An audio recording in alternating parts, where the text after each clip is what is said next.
Yo soy Manuel López Rocha, soy de acá de Jalapa, Veracruz, aquí nací y pues aquí he vivido la mayor parte de mi vida, ¿no? Salvo algunos periodos en los que he salido de acá, pues toco en el grupo La Manta, toco ahora percusiones y jarana, es lo que hago dentro del grupo, ¿no? Y entonces pues les cuento más o menos cómo fue mi acercamiento a la música, bueno, en general mi contexto.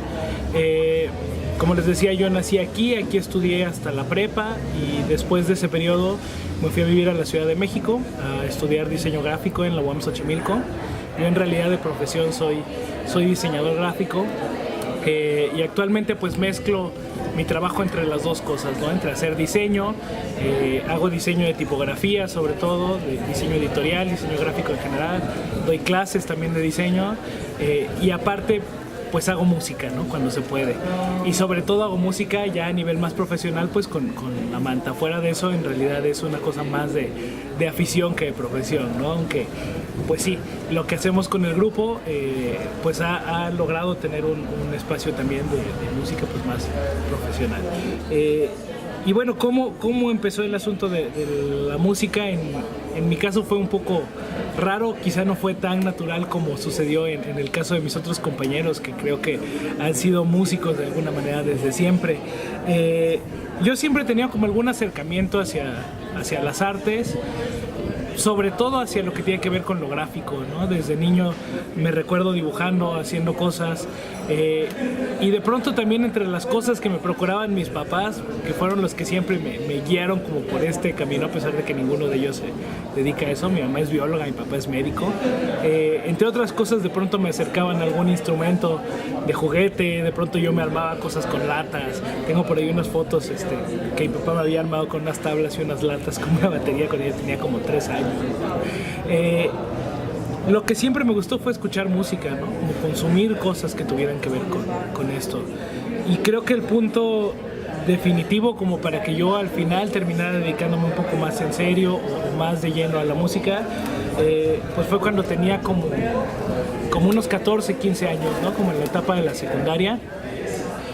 Hace poco estaba platicando también con un amigo, me preguntaba justo cómo había sido el asunto y le mencionaba que en el momento en el que yo entré a la secundaria, por ahí del año 2000, más o menos, entré en el 99, pero por ahí del 2000, fue esa época en la que estaba en auge mucho el asunto de las descargas de música, ¿no? De repente todos teníamos a la mano toda la música que podíamos querer. Entonces se usaba el Kazaa, el Morpheus, etcétera, todo esto. Y como en esa avalancha de cosas en las que uno ya no tenía que comprar discos, sino que podía bajar música, empecé a bajar de todo, ¿no? Empecé a conocer nuevos estilos de música. Para entonces a mí desde niño me gustaba mucho el rock, como el rock de los 60, 70, me gustaban mucho los Beatles, ¿no? Demás cosas de ese tipo. Era lo que oía en la secundaria, en la primaria, incluso era como el inadaptado porque oía cosas de viejitos. Y a partir de eso pues empecé a descubrir nuevas cosas, ¿no? Eso me fue llevando como a otras y otras y otras músicas. Y por ahí es que fueron mis inicios tocando. Entrando a la prepa, como a los 15 años, 16, me junté con algunos amigos que también pues les gustaba esta música y decidimos aprender a tocar algo, ¿no? Sobre todo era un amigo que quería tocar el bajo, raro porque nadie quiere tocar el bajo de principio, pero él quería tocar el bajo, quería ser como Paul McCartney. Y entonces se compró un bajo, se juntó con otro amigo suyo que tocaba la guitarra y yo les dije que yo quería aprender a tocar la batería, ¿no? Entonces nos juntamos, buscamos quién nos enseñara. Al final el papá de una amiga de nosotros también, que había sido compañera de la secundaria, nos ofreció que él nos enseñaba. Él había sido músico, pues tocaba en grupos de rock, sobre todo en el DF de joven, y después dejó todo este asunto por el trabajo y la vida familiar, pero le entusiasmó el asunto como de poderle enseñar a chicos jóvenes a tocar música, ¿no? Entonces nos juntábamos en su casa casi todas las tardes. Él me enseñó a mí a tocar la batería, le enseñó a mi amigo a tocar el bajo. El de la guitarra ya sabía un poquito, ¿no? Pero también, y a su hija le quiso enseñar, pero al final ya no quiso tocar con nosotros, ¿no? Tocábamos rock, tocábamos cosas pues de este tipo. Era como lo que teníamos para aprender a tocar, ¿no? Y lo hacíamos mucho como de juego en realidad. Nunca nos presentamos realmente, ¿no? Salvo como en fiestas familiares y demás, pero fue cuando yo empecé a agarrar un instrumento como de verdad, ¿no? Entonces esto fue entre que yo tenía que 16 y 18 años más o menos. Fueron 2 años en los que estuve muy metido aprendiendo a tocar la batería. Y a la vez coincidió con mi acercamiento hacia otros tipos de música. Más o menos por esa época es que descubrí la música jarocha. Empecé a ir a los fandangos casi por casualidad. Y fue también en esa época que conocí gente que hacía música de otro tipo, ¿no? A la par de estar estudiando la prepa, yo estaba estudiando en el centro de idiomas. Y ahí conocí a algunos amigos que estudiaban en la facultad de música, ¿no? Más bien música clásica o académica, pues, que me empezaban a invitar también a los recitales y demás. Fue un momento en el que se conjuntaron esas tres cosas. Yo tocando rock por un lado con mi batería, el descubrimiento de la música de aquí, del son jarocho, que en realidad nunca lo había conocido yo, pues en esta faceta como más tradicional, y el asunto de conocer la otra música, la música académica, ¿no? Finalmente hay como un punto ahí que es cuando yo me voy a la Ciudad de México a los 18 años, en 2005, y que se corta un poco mi vida jalapeña y como la dinámica de aquí de Jalapa, ¿no? Pero llegando allá conocí a un grupo de chicos que estudiaban ahí en el DF. Primero me empecé a llevar con uno de ahí del DF y uno de Culiacán, que querían aprender a tocar son jarocho, ¿no? La primera vez que los vi estaban con un cajón y una guitarra tocando sones jarochos como podían. Les perdí la pista unos meses y después los encontré ya con otras personas que venían de acá, con un chico que venía también de Cuernavaca, y ya haciéndolo como un poco más en serio, ¿no? Yo con esa inquietud también que había dejado de tocar, había dejado la batería cuando me fui a vivir allá, y que me interesaba ya el asunto del son, me empecé a pegar con ellos, y empecé a tocar, ¿no? El que tocaba el cajón entonces lo dejó porque quería aprender a tocar jarana, y me lo prestó así indefinidamente, casi que me lo regaló. Y empecé a tocar con ellos el cajón y después me dijeron, ¿por qué no aprendes a tocar la jarana?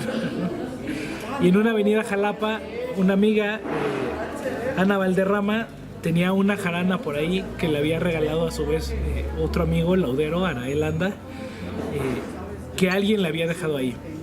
Era una jarana muy rara porque no tenía la estructura de una jarana tradicional escarbada, sino que era una jarana ensamblada, que tenía un sonido como muy, muy melodioso para hacer una jarana en realidad. Esa jarana todavía está rolando por ahí entre los amigos, nos la pasamos entre cada uno que quiera aprender a tocar, y ya con esa han aprendido a tocar como 5 personas más o menos.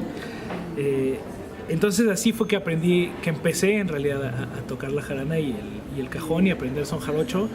Sucede mucho que ahora todos queremos ser los más tradicionales y queremos decir que aprendimos en el fandango y queremos decir que le aprendimos en los viejos, pero casi nunca sucede así y tampoco pasa nada. Yo en realidad empecé a tocar son jarocho en el DF, si bien me acerqué acá en Jalapa sobre todo, empecé a tocar en el DF. Lo primerito que hice rasgar la jarana por mi cuenta pues fue con un método, un PDF que me pasaron, ¿no? Y entonces que ahí venía la construcción de los acordes, venían algunas cosas, ¿no? Entonces yo escuchando música que bajaba de internet, que me pasaban mis amigos, aprendiendo a tocar con estos chicos en el DF y demás, así fueron mis primeros acercamientos formales al son jarocho. Después claro que vino pues ya la participación en los fandangos, vinieron algunos viajes al sur de Veracruz, y pues el intercambio con gente que hacía son jarocho, pero al principio no fue tampoco tan tradicional. Como les decía, yo en realidad nunca estudié música, mi formación profesional no es de músico y creo que nunca he tomado una clase formal de música. Y en parte mi interés, tanto en la música como en otras cosas, va sobre todo por el lado de la investigación. Me gusta mucho ejecutar en las posibilidades que tengo y bueno, en lo que he podido avanzar también en mi ejecución, pero lo que me interesa muchísimo es el asunto de la investigación alrededor de lo que tiene la música, sobre todo la música tradicional, y cómo se puede relacionar con otras cosas, ¿no? De pronto, yéndome de nuevo a mi trabajo como diseñador, al salir la carrera estudié la maestría en diseño tipográfico y traigo una línea de investigación desde entonces, como desde el 2010 hasta ahora, que es alrededor de las lenguas indígenas de México, y del diseño de tipografía como soporte lingüístico para lenguas indígenas, ¿no? De pronto este asunto de la cultura tradicional pues ha permeado tanto mi trabajo como diseñador como mi trabajo como músico, ¿no? Y creo que hay cosas que ahí medio se complementan. Y de pronto mi papel en el grupo también ha sido un poco de eso, de buscar el asunto de qué con las músicas, ¿no? A veces, incluso por fuera de lo que tiene que ver con lo musical, estoy tocando antes con 4, ahora con 5 músicos que son así tremendos y que han estudiado un montón y que llevan toda la vida de hacer esto. Y yo creo que más bien ellos son los que me enseñan, ¿no? Alrededor de la música tengo pocas cosas que decir, salvo las que sé que tienen que ver con esta parte que va alrededor de ella, ¿no? El carácter que le podemos imprimir a una cosa, en qué otras cosas aparte de la pura representación musical se usan, qué aspectos rituales pueden tener, no sé, como muchas otras cosas que creo que me toca un poco hacer dentro del grupo. Al final todos investigamos,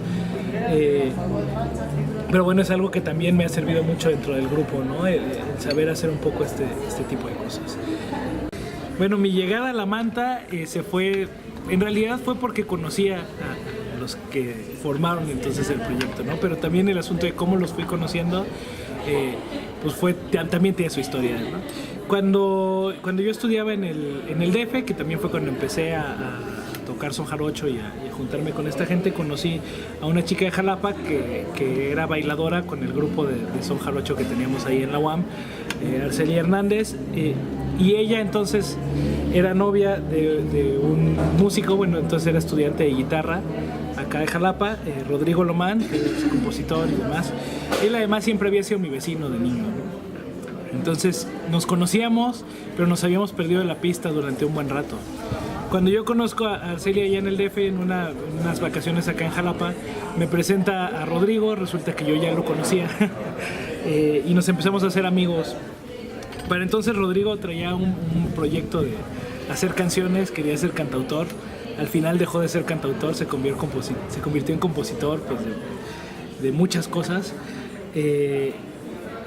Y me presentó él a su vez a un montón de personas, incluyendo a Axel Juárez, que era muy amigo de ellos, que ahora es sociólogo y escribe mucho sobre música, sobre jazz, sobre todo.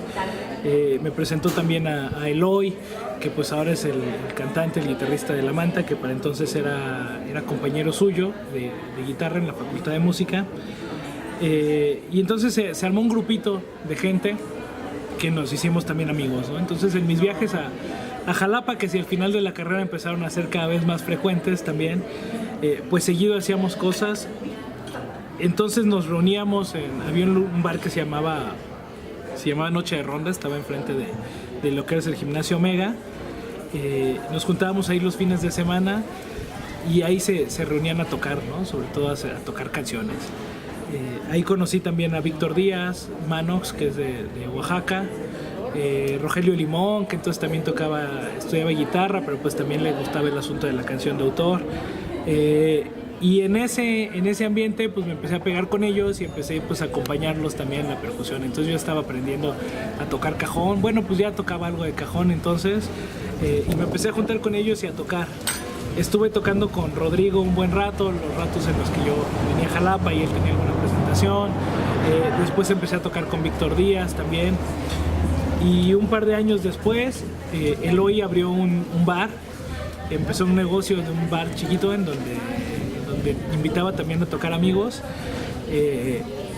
Y ahí nos presentábamos mucho, ¿no? Nos juntábamos también los amigos y armábamos distintos repertorios con cantantes o con cantautores y demás.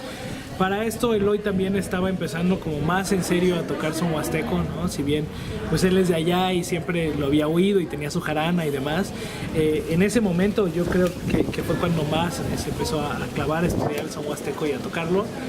Entonces de repente pues también en esa convivencia íbamos aprendiendo de lo que iba aprendiendo Eloy. En una de esas tocadas con Víctor Díaz en específico fue que conocí a Ramiro.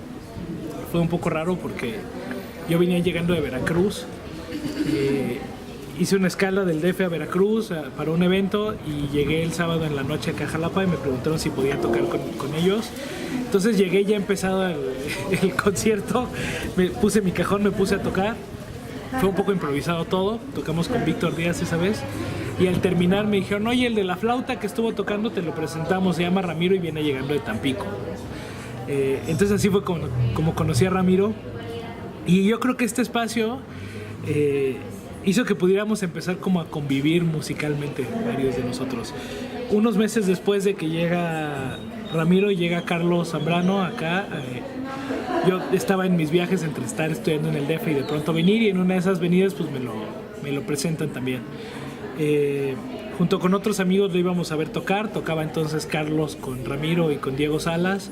Tenían un trío de jazz, a veces tocaban a dueto nada más Ramiro y Diego, y pues era como parte de lo que hacíamos así las tardes, ¿no? Irnos a buscar música, y muchas veces los encontrábamos a ellos tocando. Perdón, la garganta. En esa misma época hubo como una explosión de música callejera, yo creo, en Jalapa. Antes no había mucho esto fue alrededor del año 2008, yo creo. Jazzub apenas empezaba, todo el movimiento de jazz apenas empezaba, ¿no? Y había 2-3 grupitos de jazz que tocaban en la calle. Uno era ellos, Carlos, Ramiro y Diego, no recuerdo cómo se llamaban. Y otro era un grupo de jóvenes, que estaban muy jóvenes entonces, que se llamaba Jazz LP. Y entre ellos tocaba Iram la batería.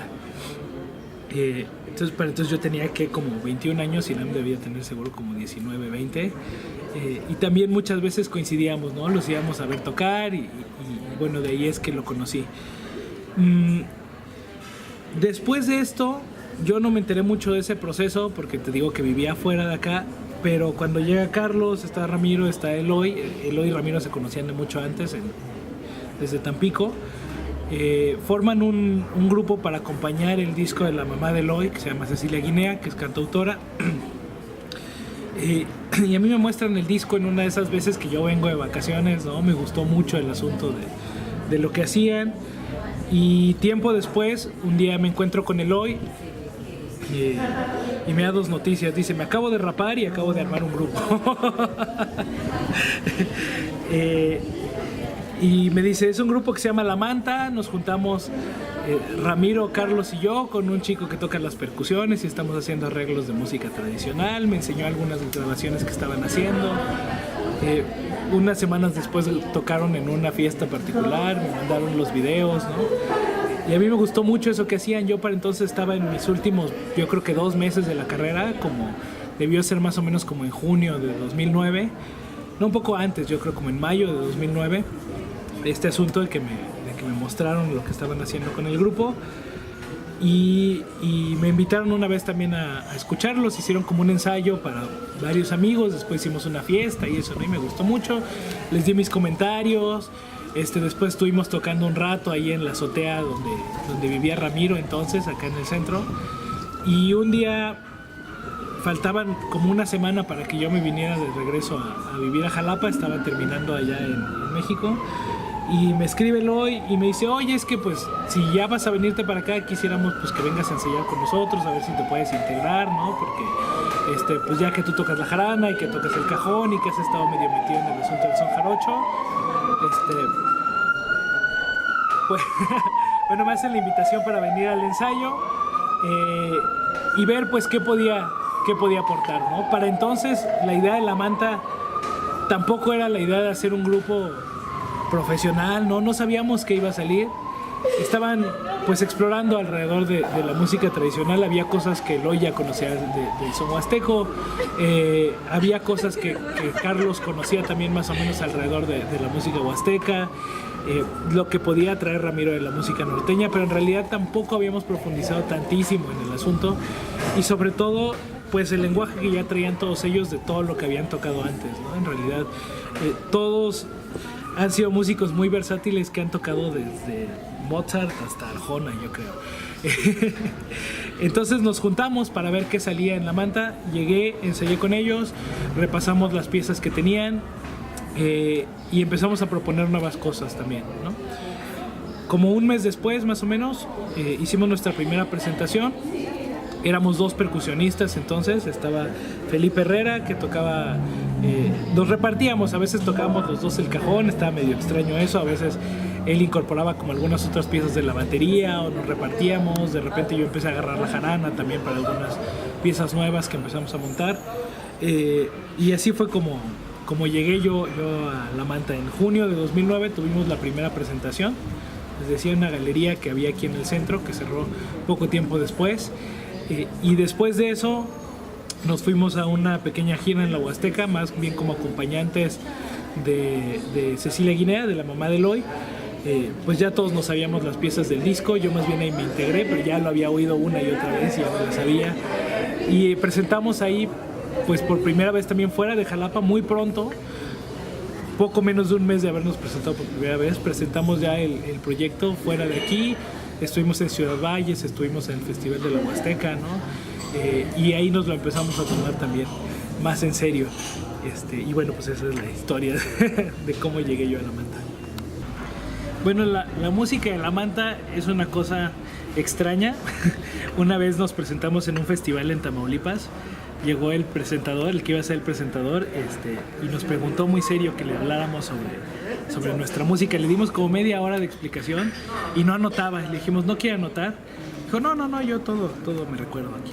Y cuando nos presentó dijo, vamos a ver un grupo que hace una cosa bizarra, rara, que a ver a qué suena. Esperamos lo disfruten.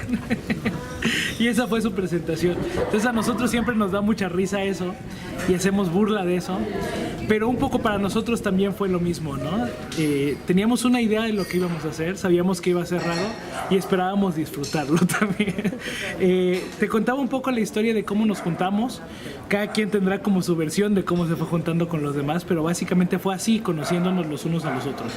Nunca hubo una convocatoria para decir necesitamos un bajista para un grupo o necesitamos un percusionista, sino que fue a raíz de ir tocando todos con todos y de conocernos en proyectos distintos, ¿no? Yo creo que una de las bases de La Manta y lo que ha hecho que hayamos podido sobrevivir 9 años ha sido que antes que otra cosa todos hemos sido amigos, ¿no? Y todos hemos tenido una relación por fuera de lo musical, y eso a veces sostiene también los momentos en los que hay diferencias o hay pleitos o hay cualquier cosa, pues sostiene el asunto de que antes tuvimos una relación y la seguimos teniendo, pues de amistad y de colaboración, ¿no? Finalmente entonces yo creo que la música de La Manta sigue siendo una exploración, siempre ha sido una exploración, no sabemos con qué nos vamos a topar exactamente. Ustedes estuvieron la vez pasada en un ensayo en el que estábamos planteando una pieza nueva y eso estábamos haciendo, la estábamos explorando, ¿no? Viendo qué pasaba si tocábamos con un instrumento, viendo qué pasaba si tocábamos con el otro, viendo qué si le metemos un ritmo que se le ocurrió a alguien que viene de otras músicas. Y creo que esto sucede así porque el sonido de La Manta es la suma de los sonidos de las 6 personas que estamos ahí. Yo con una formación pues autodidacta en la música, habían tocado antes batería y tocado antes rock y son jarocho, ¿no? Iram, él había tocado rock durante mucho tiempo, también toca jazz a un estilo muy suyo también, como muy fuerte, le gusta un montón el funk, y ahora también la música latina. Wilka tiene, bueno, que es el último que se unió, tiene una formación tremenda en música africana, afroantillana, etc. Eloy con sus estudios de guitarra clásica, pero también tiene un montón de influencias por ahí que tienen que ver con la canción de autor, con la trova cubana, con el pop, incluso, ¿no? Y bueno, todo lo que puedes saber alrededor del son huasteco y de la música tradicional. Carlos, que también sabe de música huasteca, pero también sabe de jazz, pero también sabe de música clásica, pero también sabe muchísimo de salsa. Ha tocado todo, yo creo. Carlos es un excelente percusionista flamenco. Carlos es una cosa que ahí de repente está medio oculta. Igual me enseñó un montón también del cajón de su experiencia tocando flamenco. Ramiro, él sí es totalmente versátil. Él ha tocado reggaetón, ha tocado reggae, ha tocado cumbias y no le da pena tocar nada, ¿no? Es yo creo que el más versátil de todos nosotros y aparte yo creo que es como el jazzista. Si uno piensa en un jazzista puede pensar en Ramiro. Y así, bueno, así es como nos juntamos todos con sonidos diferentes. Y todos, cada vez que creamos una cosa, traemos ideas diferentes y aportamos cosas distintas. En ocasiones se le da como la batuta a alguien. Ahora estamos montando un tema huasteco, pues entonces Eloy es el que dirige el asunto, ¿no? Si de pronto estamos montando un tema del noreste, pues entonces Ramiro es el que toma la batuta y el que nos explica a los demás. Y el que dice esto sí va o esto no va. Y así cada quien aporta sus ideas y pues cada quien también da lo que sabe. Pero siempre es una exploración. A veces hacen 4 o 5 versiones antes de llegar a la versión definitiva, y a veces la versión definitiva cambia. Hicimos, cuando recién empezamos, por ejemplo, una versión del Buscapiés, del son jarocho del Buscapiés, en el que hicimos un arreglo un poco raro. También hubo cosas que metimos de música del noreste. Luego lo revisamos después de años de estarlo tocando y hubo cosas que ya no nos gustaron tanto. Más que no nos hayan gustado, cosas que ya no hubiéramos hecho ahora. Y planteamos entonces seguir tocando el Buscapiés, pero cambiar el arreglo. Entonces hicimos otro arreglo del Buscapiés. Sigue en nuestro repertorio, pero ya es otra cosa, ¿no? Ya se transformó. Y es un poco lo mismo que sucede en las músicas tradicionales. Si uno va a un fandango y tocan un Buscapiés y al rato a las 4 de la mañana vuelven a tocar otro Buscapiés, va a ser diferente, ¿no? Y si lo toca otro requintista, pues también lo va a declarar diferente y así. A veces oímos discos de grupos de son jarocho o de son huasteco que han grabado el mismo son en 3 discos y son piezas totalmente diferentes. Entonces también quisimos hacer eso. Y bueno, yéndonos más al asunto de los géneros, pues siempre vamos alrededor de dos géneros, ¿no? Que son las músicas tradicionales de México y el jazz. Pero más allá del jazz como género, pensamos al jazz como un lenguaje del que podemos extraer muchísimas cosas, que tienen que ver con la rítmica, con la armonía, con las formas, ¿no? Y entonces no es que estemos tratando de hacer jazz, sino que estamos tratando de tomar esos elementos e incorporarlos a las cosas que ya traen las músicas tradicionales, ¿no? Ahora, les decía también que es una exploración, porque tenemos que hacer una exploración de todo tipo con las músicas tradicionales. Primero, uno a veces puede hablar en general, ¿no? Músicas tradicionales, músicas de México. ¿Qué es México, no? ¿Qué es la música tradicional? Es como cuando hablamos igual de lenguas indígenas. Bueno, tenemos 68 pueblos indígenas con 364 variantes, ¿no? Uno entra a una maraña que no se imagina al principio. Entra uno un poco ingenuamente a decir, claro, pues hago un arreglo que suene como a La Llorona y le meto saxofón, ¿no? Y después se va uno metiendo más y más y más en esta bola, si lo hace bien.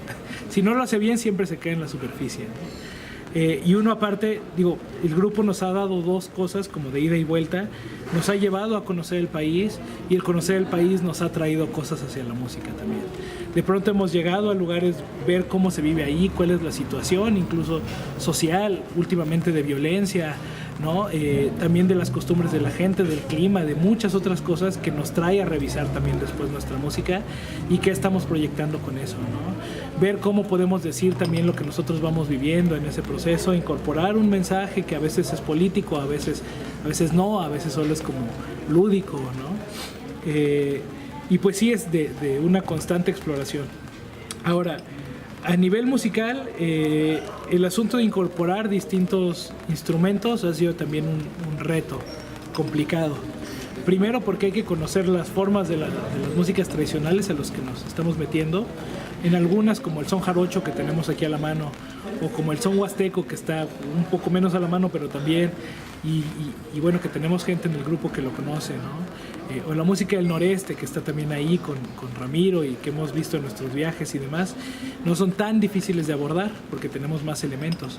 Pero de pronto hemos querido ir más allá, hemos querido hacer música del occidente o música de Tabasco, o música de Oaxaca, de la costa o del istmo, ¿no? Y los referentes que tenemos no son tan inmediatos. Entonces hemos tenido que hacer exploraciones, primero de ver qué es lo que está alrededor de la música, luego de ver cómo funciona la parte interna de la música, toda la estructura, y a dónde nos vamos a acercar. ¿Nos vamos a acercar nada más a una melodía o nos vamos a acercar a un motivo más, digamos, más conceptual? ¿Qué vamos a hacer con la versada? ¿De qué vamos a hablar? ¿No? ¿Se puede modificar o no? ¿En qué circunstancias se utiliza en la tradición? Nos pasó un poco con la versión de La Llorona, ¿no? Primero dijimos, copiamos el asunto, escogemos algunos versos que nos gusten. Después nos dimos cuenta que La Llorona podía tener una carga dolorosa, ¿no? También, que poco se expresa en muchas versiones. Y empezamos a incluir versos que tuvieran que ver con eso y empezamos a darle un carácter que fuera también más oscuro, que tuviera que ver con esto y con el que pudiéramos dar un mensaje más allá, ¿no?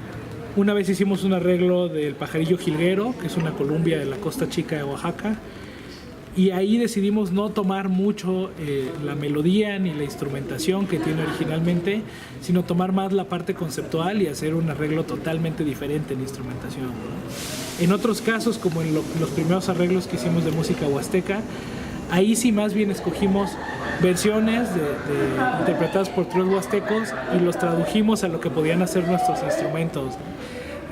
Ramiro empezó a estudiar en la flauta qué podía hacer para asemejar al violín. De pronto cantaba una nota, tocaba otra y hacía como este efecto de las cuerdas dobles del violín. Yo empecé a hacer en la percusión algunas cosas del zapateado, tuve que aprender a zapatear, ir a los guapangos, ¿no? Para Hiram también siempre lo cuenta, ha sido un trabajo bien difícil porque pocas músicas tienen batería, ¿no? Yo de pronto con el sonido más de madera del cajón o de otras percusiones pues puedo hacer cosas que tienen que ver con el zapateado.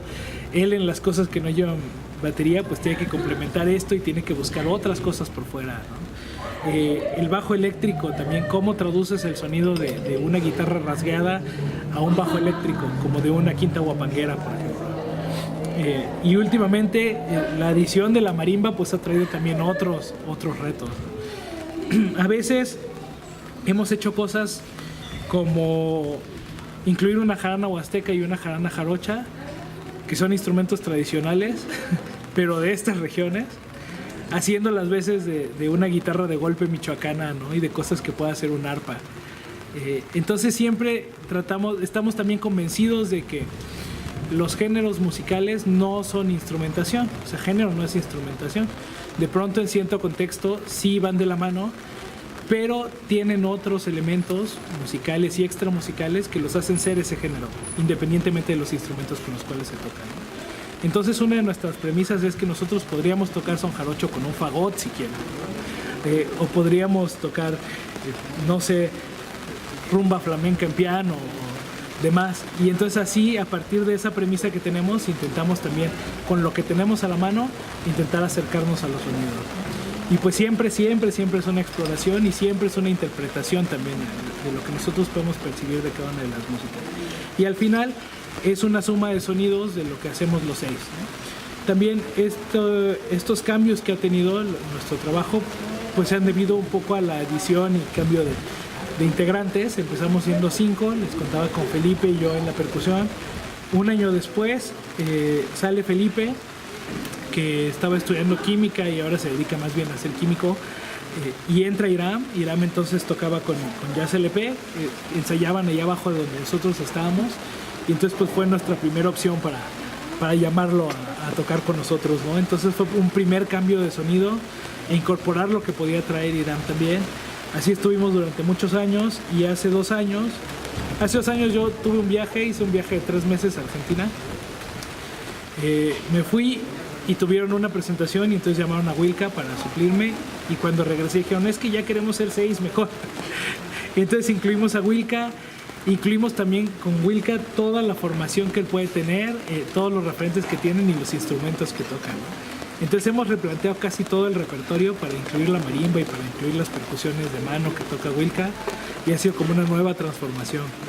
Entonces también estos cambios nos han ayudado a ir refrescando el repertorio junto con todo lo demás que les voy contando. Procuramos que no se mantenga estático. Yo creo que en el momento en el que nos atoremos y tengamos el mismo repertorio y lo toquemos una vez tras otra, más bien esto ya se va a morir. Pero pues sí, por lo pronto estamos en eso, en seguir explorando y últimamente también hacer composiciones propias que tienen que ver también con la música tradicional.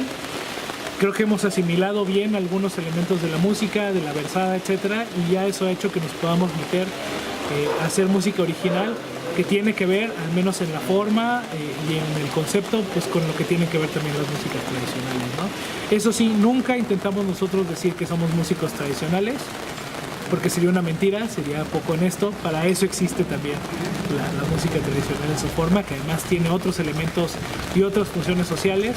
Nosotros lo que hacemos es una exploración y una reinterpretación, y nos subimos al escenario a mostrarlo, ¿no? Justo creo que cada quien se tiene que poner en el espacio que le toca, y a veces las críticas que podemos hacer a grupos o personas que están haciendo este trabajo, y como que sería eso, decir que hacen música tradicional cuando no la hacen del todo, ¿no? Nosotros tomamos la música como un patrimonio que también tenemos como mexicanos, y la reinterpretamos y hacemos una nueva sugerencia de cómo puede ser. Bueno, pues dentro del trabajo de las fusiones o de tomar elementos de las culturas tradicionales y cosas que tienen que ver con la identidad y con lo mexicano, pues de pronto también surgen algunos cuestionamientos, ¿no? Que nos podemos hacer los que nos dedicamos a hacer esto, sobre todo cuando ya llevas un buen rato haciéndolo y cuando no lo haces sobre todo de la manera más tradicional, sino que también lo lleva uno a los escenarios y también vive un poco de eso y también gana dinero de eso, y también lo proyecta fuera del país y va a los escenarios y a los festivales a presentarlo. Creo que hay ciertos dilemas alrededor de cómo presentamos nuestra música, de qué tan válido es a veces tomar el trabajo colectivo de la comunidad y ganar dinero con eso, ¿no? Y llevarlo y presentarlo y modificarlo. Primero, una cosa, esto lo hemos platicado mucho entre nosotros, a veces para no desviarnos del punto, o a veces cuando alguno de nosotros se desvía del punto. Una cosa con la que estamos, pues no peleados, pero que sí no queremos caer en eso, es en la folclorización. Muchas veces se habla de la música tradicional, de los sones de México, Latinoamérica o de otras partes del mundo, y se habla del folclore. Y en algunos lugares tienen menos conflicto con esto que en otros. Por ejemplo, en Argentina se habla mucho del folclore y de la música tradicional y hay festivales de folclore y ellos lo asumen así. En México no es tanto así, aquí de pronto sí se diferencia mucho lo que hacen los ballets folclóricos de lo que hacen los bailadores tradicionales y lo que hacen los músicos folclóricos institucionalizados y lo que hacen los músicos del fandango, ¿no? Los que recrean la fiesta y demás. Y este es un poco un punto en el que siempre tenemos que estar conciliando. Me parece que en México hay todavía una cultura viva, muy grande de todas las expresiones tradicionales. En algunos géneros, en algunas expresiones más que en otras, y el folclore es un poco, nos parece a nosotros, una forma de simplificar las cosas, en las que uno pone trajes de colores, músicas estereotipadas, incluso intenciones estereotipadas. ¿Cuántas veces hemos oído el asunto de es que la música veracruzana está llena de alegría?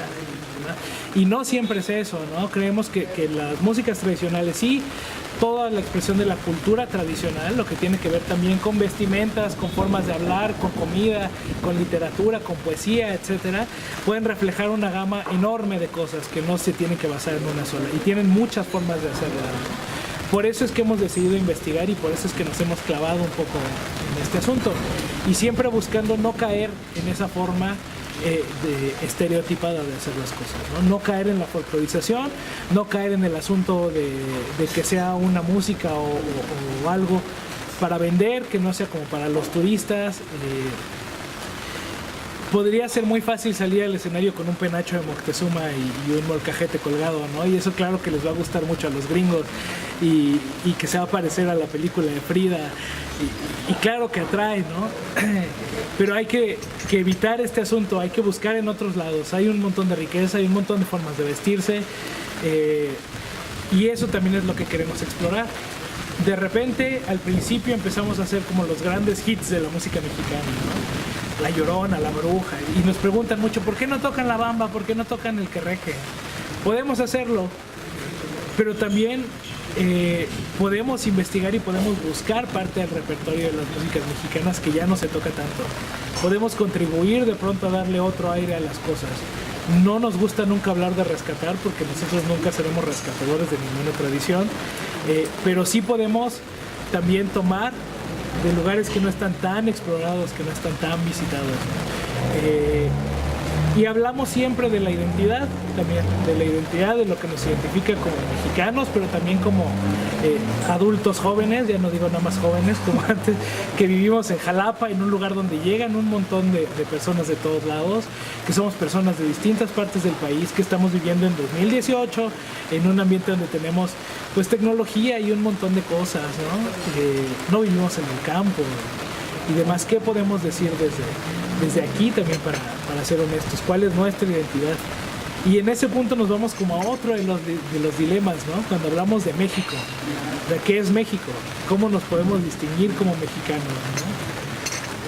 Fuera del invento postrevolucionario de lo que es México, ¿no? México justo no es el sombrero de mariachi, ni es el tequila, piñata y demás, y fiesta, ¿no? Macho mexicano. Entonces también cómo rompemos con estas formas estereotipadas de concebir lo que es México.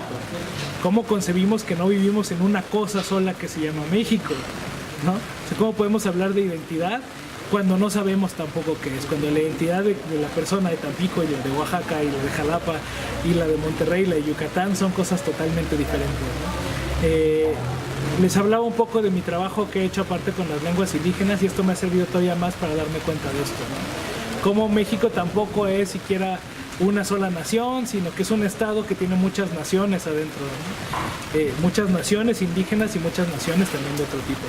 Y cómo, sin embargo, sí nos une algo, aunque sea político, que nos hace iguales de pronto a unos con otros, porque igual nos afecta cuánto cuesta el dólar, igual nos afecta cómo está redactada la Constitución, cómo están nuestros programas de estudios, ¿no? Entonces conciliar ese asunto de que no hay una identidad, pero que sí hay factores que nos unen, eso es bien difícil.